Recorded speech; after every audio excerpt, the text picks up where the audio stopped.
Hey guys, Dan here with Sterling Seltzmans, Badger and Zach, and the crew.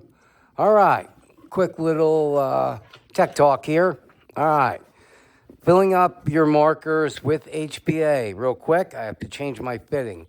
A lot of this is an Umrax, but a lot of the cheap Chinese compressors you guys are getting on Amazon, they're going to come with a fitting that doesn't fit all of your tanks. So all you need to do is change the fitting, which is this little Foster fitting. I'm just telling you, I'm doing something different, but just letting you know, if you get one of those Amazon compressors, either Vibor or any of the blue, yellow, orange, they're all the same one. A lot of their Foster fitting is not universal. It doesn't fit a lot of tanks. So just get a universal Foster female fitting like this, quick connect, and change it out. I'm changing this out on my tank. Take care of this real quick. Looks like Badger got a hold of my freaking Teflon, little bastard.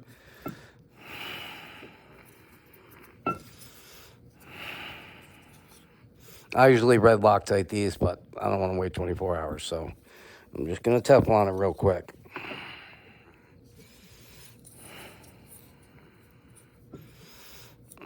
Hard to do with these glasses on. I usually do a better job of it, but just doing a quick one.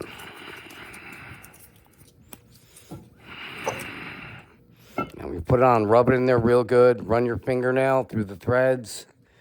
This way it doesn't push it all the way back. Otherwise, when you push the fitting on, it'll just push the Teflon out, which you don't want. So those threads be nice and defined. You can also roll up the Teflon and go in between the threads. You do that on bigger threads mostly. All right, let's suck around here real quick.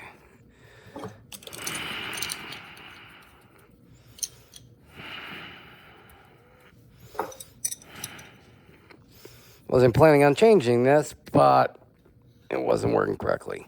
You got to be careful. You want a good lock on your Foster fitting when you're charging, because this thing can fly off at, a million miles an hour and really hurt you. All right, so what we're going to talk about today is spilling compressor compared to your scuba tanks. There's a little scuba tank, little PCP tank, and a nice big scuba tank. Now, we got to be careful on these.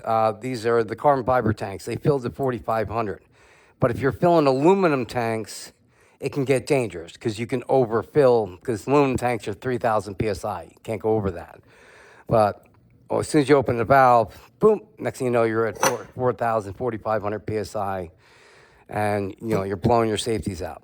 So what I recommend doing, if you're going to do carbon fiber and aluminum tanks, only fill your scuba tank up to 3,000. That's the best way. You're never going to go over on your aluminum tanks.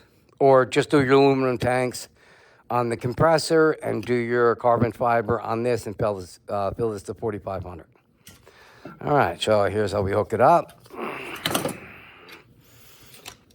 Quick connect, and hold on. Make sure it snaps in there good.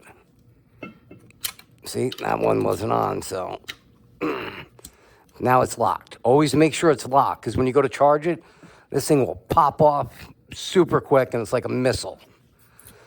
All right, so you want to be able to see the gauge. I usually have a better setup here, but shop's a mess right now. I'm doing a billion different things at once. All right. So there's your gauge. Here's your fill. Make sure your bleeder's closed to right there. Now, I only got 3,000 in this tank. The one thing, too, guys, when you're filling these scuba tanks, don't try to fill a scuba tank with your little cheap Chinese ones. You'll blow it the fuck up. And if you're going to do it, just do it for 10 minutes at a time, because these things take hours to fill. They carry so much air, you're going to blow up all your Chinese compressors. Even my good Umrax, I only run it for about 40 minutes and turn it off and then go back on and off, give it a little break. So, I think I got 3,000 in this. Yeah, I got a little over 3,000. I'm charging carbon fiber, so I'm okay. So you want to open it really slowly and let it fill slow. Here we go. Oop. Even when you try to fill it slow, it goes super quick. Now we're 2,000.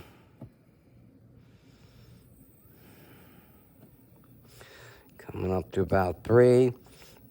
Now, being I only have 3,000 here, I'm just going to let it equalize.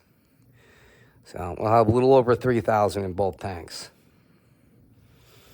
But these things, guys, they take so long to fill. But they hold a ton of freaking air. That's what's great about them. Like, I'm already filled now. You know, especially if you're shooting outside, you want to keep refilling quick and easy, but got to be careful. All right, now we're equalized, 3,100 PSI, right around there. Close her off.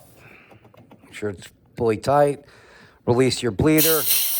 That takes away the pressure in between the two tanks. Then you are clear to take your quick connect off there. Nice and easy. But when you're, let me grab a 3,000 tank.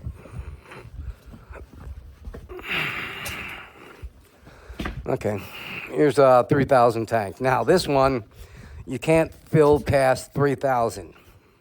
Otherwise you'll start blowing out your burst discs. Really the only difference in the regulators is the size of the burst disc. If you look at the internals compared to the Hero regulators in this, the only difference is really the burst disc, and this one you can set the placement of your gauge so it's not in the way. That's really the only difference. If you were to take the higher burst disc and put them in one of these, it would work fine in a carbon fiber tank, and you could even bring it up to 4,500 as long as you had the right burst disc. But you would no longer be able to adjust. Really the only difference. So with these, so remember, when you're filling these, don't go over 3,000. It's really hard not to do. That's why I recommend if you're going to do both, only set this at 3,000 psi. You really 4,500. You really don't need. Yeah, it's a ton of air, and when you have a scuba tank, you can refill it really quickly anyway. So to be on the safe side, you're better off only filling your scuba to 3,000. And believe me, when you start filling these, you'll want to stop at 3,000 because they take hours to fill. I'm sure there's some bigger, there's bigger, better commercial compressors that'll fill it quicker.